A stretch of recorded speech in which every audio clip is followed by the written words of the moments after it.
say yes, nobody can say no.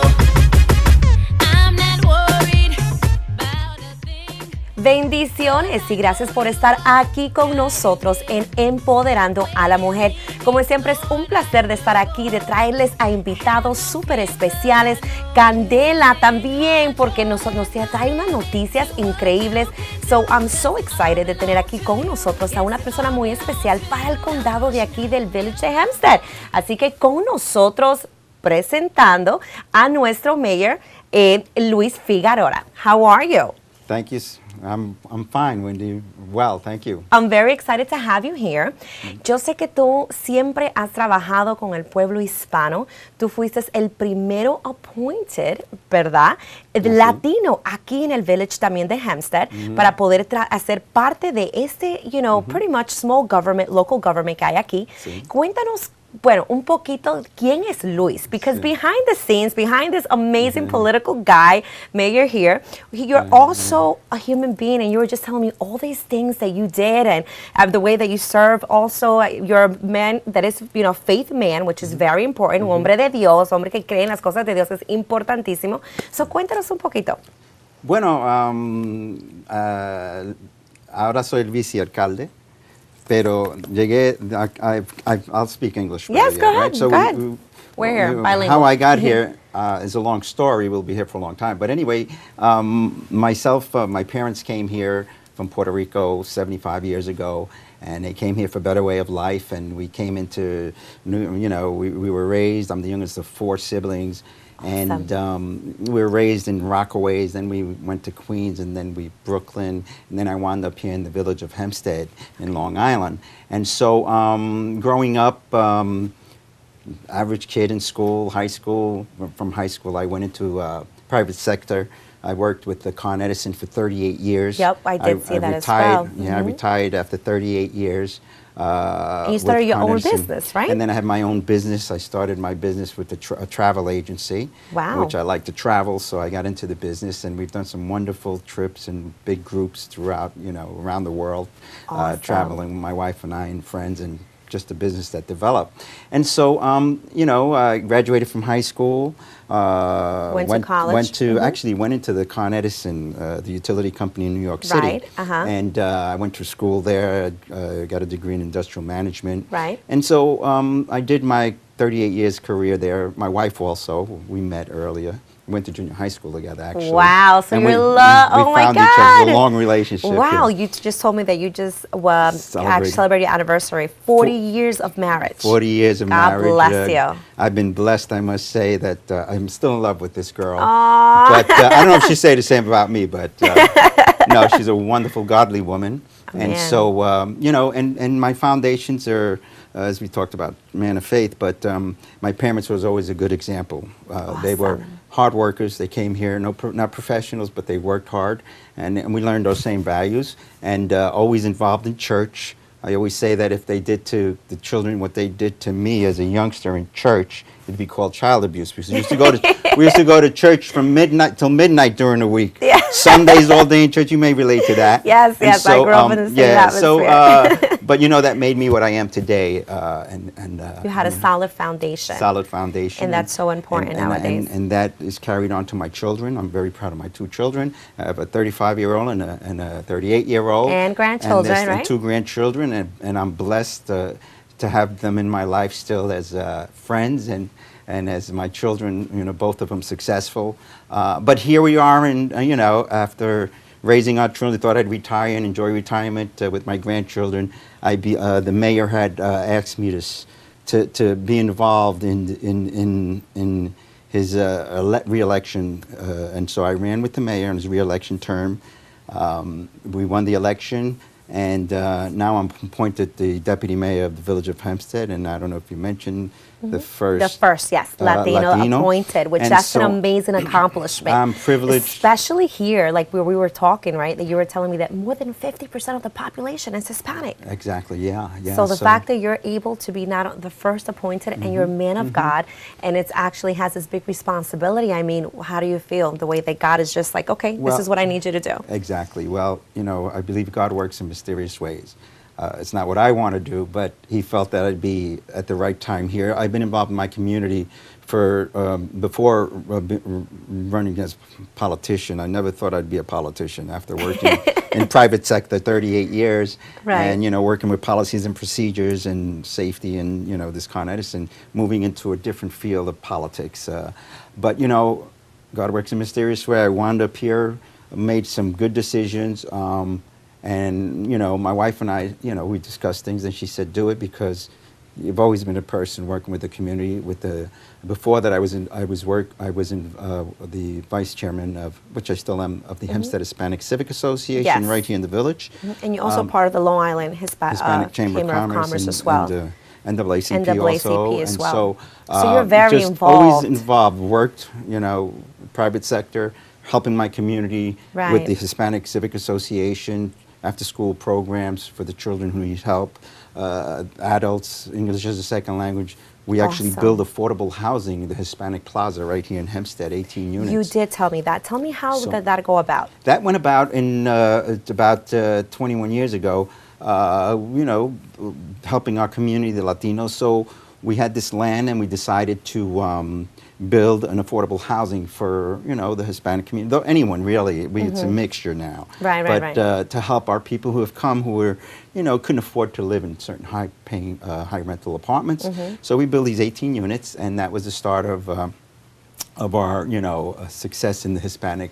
Working with the Hispanic community. So I've always worked, I lived here in the village for 31 years, paying high taxes, and never really getting involved in the outside political end. And that's how I got involved in the political end when the mayor asked me to sit on a committee, being a Hispanic, a $2.5 billion revitalization of the village of Hempstead. Wow, amazing. So he wanted a community benefit agreement from the builders. Right.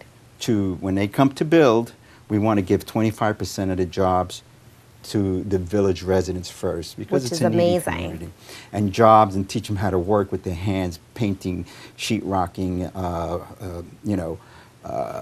whatever it is to build these affordable, not affordable, this is not going to be affordable housing. This is going to Right. be deluxe housings that's going to come into the village. It's Right. called a Renaissance downtown revitalization. But you're That's also what it is. using the same people that actually work here, so you're actually providing them with work, which is Correct. very, very Right. important to our community.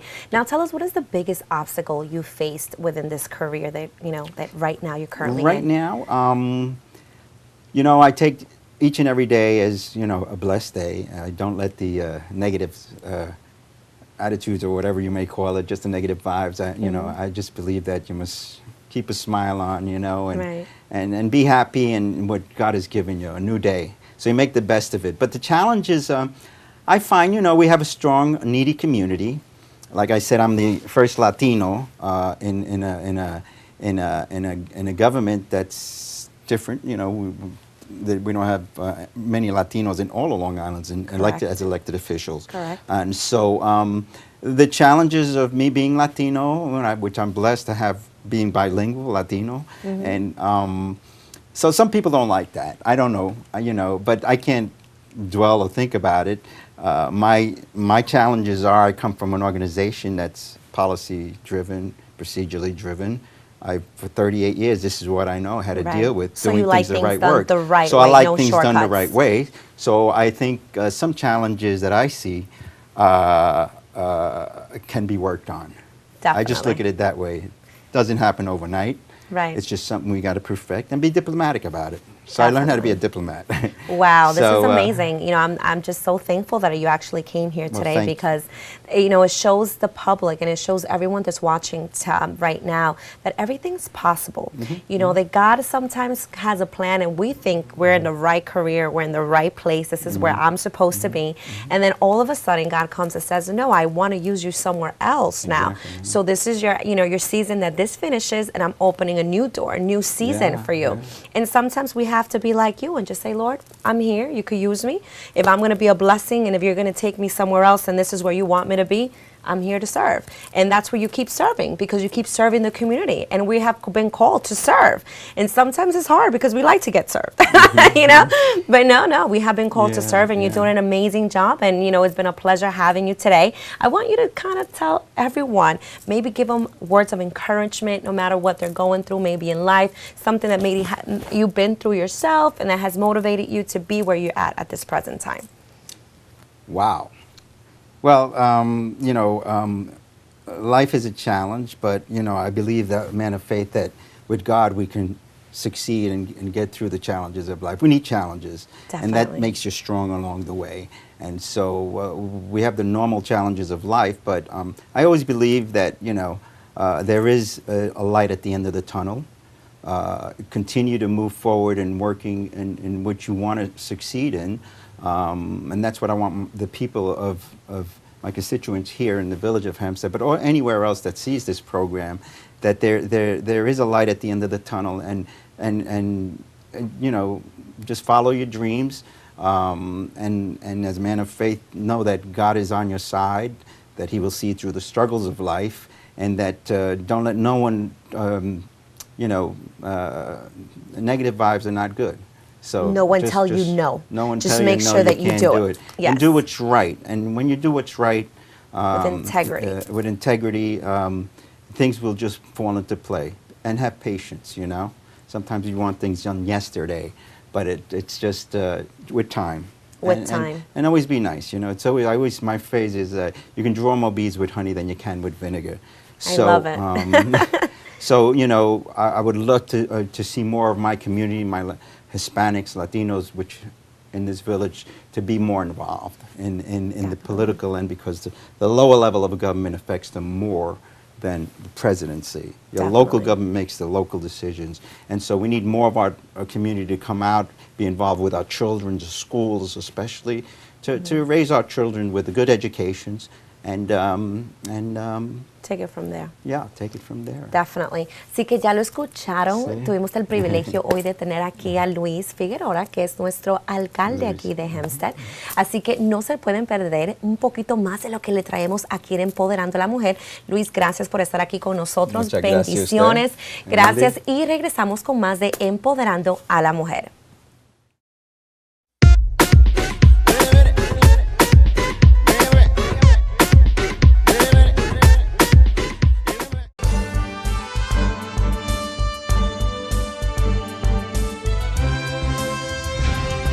Alerta TV, Cristocéntrico Mundial, el canal para toda la familia.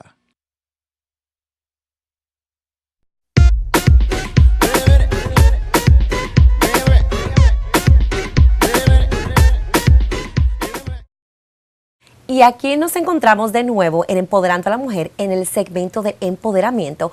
Hoy conmigo tengo una muchacha tan especial también, que es hija de nuestro vicealcalde que estuvo con nosotros hace un momento, que ella también está corriendo para una posición que ahora está abierta en el school board, que es la, how would you say school board? Bueno, es el board educativo de aquí de Hempstead.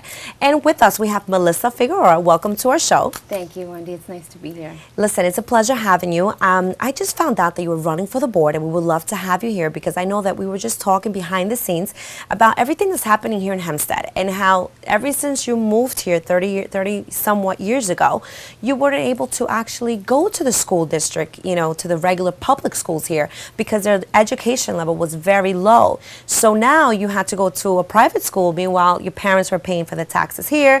Your parents were actually doing everything they were supposed to do. But on top of that, they had to pay also for private school for you because the way that things were running. Tell us a little bit more about what you were telling us. That's right.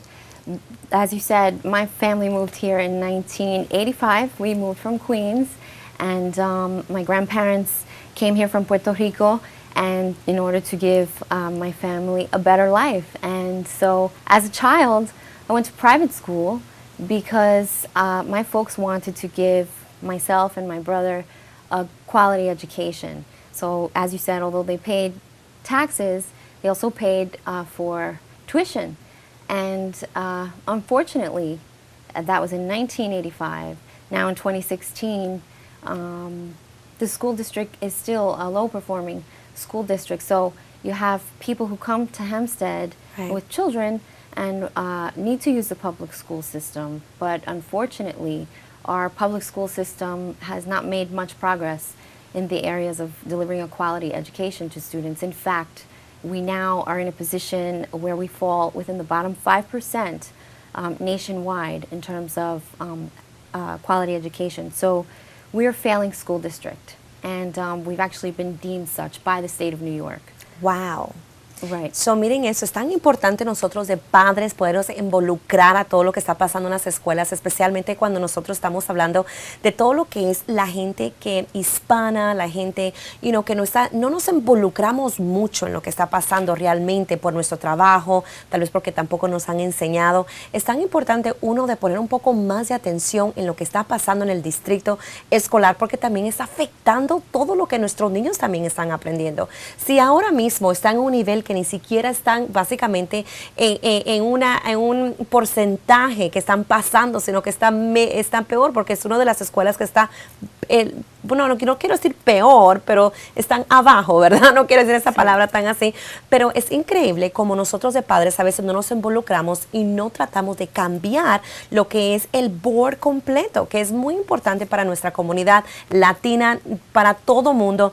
Si tú eres ciudadano de los Estados Unidos, tú puedes ir a votar mayo 17 a cualquier escuela que es de elementaria cerca de ti, la que tú básicamente estás appointed to para poder cambiar esta situación. Estamos hablando de 1985, 30 años después, esto no ha cambiado, esto es igual. La misma gente, por lo que ya nos estaba contando también, está corriendo el mismo board, so nada ha cambiado, sino que está empeorando la situación. Y yo sé que ahora, Melissa, yo sé que tú tienes una idea, tienes un equipo que tú estás básicamente corriendo para estos. Hay 3 asientos disponibles y están corriendo por esto. Cuéntanos quién más está contigo. Who else is with you? Mi equipo, my team is Phyllis Pruitt. She's a retired IRS auditor, and Dennis Jones. He's the president of the Hempstead Chamber of Commerce.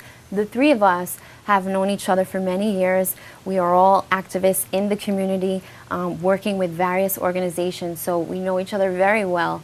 And I'm very confident in Phyllis Pruitt and Dennis Jones that we can work together and join Maribel Touré and Gwen Jackson, who are already on the board, and then have 5 seats where we have 5 new individuals who are going to be working together to transform the Hempstead School District. We have some incredible ideas on things that we can do in order to improve academics in Hempstead without burdening the taxpayers or the students more. So for example, right now we are faced with one issue called Common Core in schools. Right. And a lot of school districts, students and parents have chosen to opt out of the Common Core. Here in Hempstead, unfortunately, we have such a lack of communication that our growing demographic of the Latino population in Hempstead is not necessarily engaging in this movement to opt out, not because So all the kids are taking the test. these And they're our just children are set up taking for the failure. test, and it's not because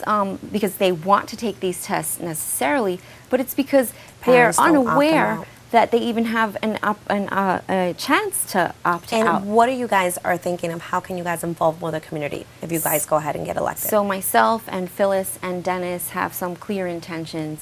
One thing that I would like to do in Hempstead is introduce a model called community schools. So whereas the old school model would be likened to, say, a rotary phone, where you dial the phone and you do each number and it takes a moment. Some of us remember what that was like, to the 21st century model of a smartphone where you can pick up your phone and touch a screen and immediately access apps and services that you otherwise would have had to find in a different way. So for example, to just make that, to paint a picture that would be true to life, these community schools would be a place where we take our current school buildings and we extend the hours of our buildings so that we have hours before the school day and extended hours after the school day, where these buildings will somewhat serve as community centers, so that residents in our community, stakeholders in the community, whether you have children in the school or not, if you are a tax-paying citizen in the village of Hempstead, even to the mayor, could come into a building, a school building, and find services within that space. For example, food services for those people in the community who and students who may not be able to get a healthy meal, and also healthcare services. These are things that right now people have to go outside and find on their own accord. Social services is lacking in the District of Hempstead. Right now we have a shortage of student guidance counselors. Of course. So we want to make sure that we bring in programs. Do you know what's the ratio now for one per school? I each think guidance counselor? last I heard, and there was 7 or 8 guidance counselors. Now think about this: we have over 7,000 students in our schools. So clearly, our children are being underserved. And with regard to the finances, to our financial situation in Hempstead, there's been a lot of corruption. It's no secret. The state comptroller put out an audit which clearly outlined in black and white various infractions of which the school board is responsible to make decisions, and it's their fiduciary responsibility to make decisions in the best interests of our students. But instead of that happening, we've seen progressively over the years that our students are losing programs. They are, we have a great lack of services in our district, and it's not because of a shortage of finances. Actually, per pupil, Hempstead receives more capital from taxes per pupil than does our neighbor in Garden City. So when we compare the education that the students receive in a neighborhood such as Garden City versus Hempstead, and It's when a we huge know difference. that each student is being funded more than each student in Garden City, well, there's clearly a problem. There's a something happening financially, which Tom DiNapoli, our state comptroller, outlined for us. So our team wants to address those challenges and really get to the bottom of what's going on in Hempstead for so long, for over 30 years, that we've only continued to make a steady decline in how our children perform. Our graduation rate is a 30+% graduation rate here in Hempstead. So again, that just gives you a very clear indication of that what's happening we and can do what's better. Definitely. Así que ya la escucharon, tienen que ir y vayan, si quieren saber más de Melissa Figueroa, pueden, vamos a tener toda su información en pantalla.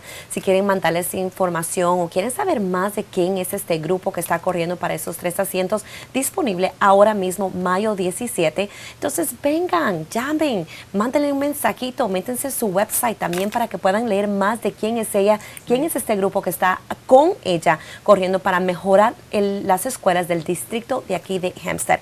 Así que gracias, Melissa, por estar con nosotros. Gracias Vamos a a tener toda tu información ahí para que las muchachas se puedan llamar o cualquier información que necesiten o que puedan ir a votar por ustedes también mayo 17 a cualquier escuela más cercana elementaria. Sí, es el junior high school. O junior high school, perdón. ABGS Middle School will be where the voting polls are. So, like you said, May 17th, please come and vote for myself and Phyllis and Dennis. Junior High School, así que no es elementaria, sino que es Junior High School, que pueden ir directamente a votar. Vamos a tener la información en pantalla para que también puedan ir y están esperando su apoyo mayo 17. Así que regresamos con más de Empoderando a la Mujer.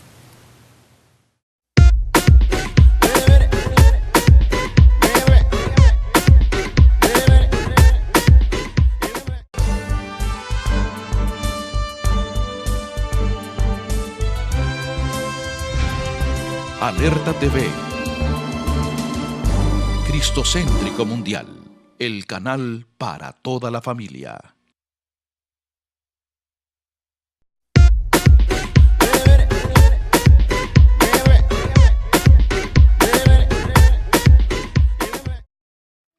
And it's time, and our show is done here at Empowering Women TV and Radio. We love to have you every Saturday. Don't forget to tune in and tell your friends about Empowering Women.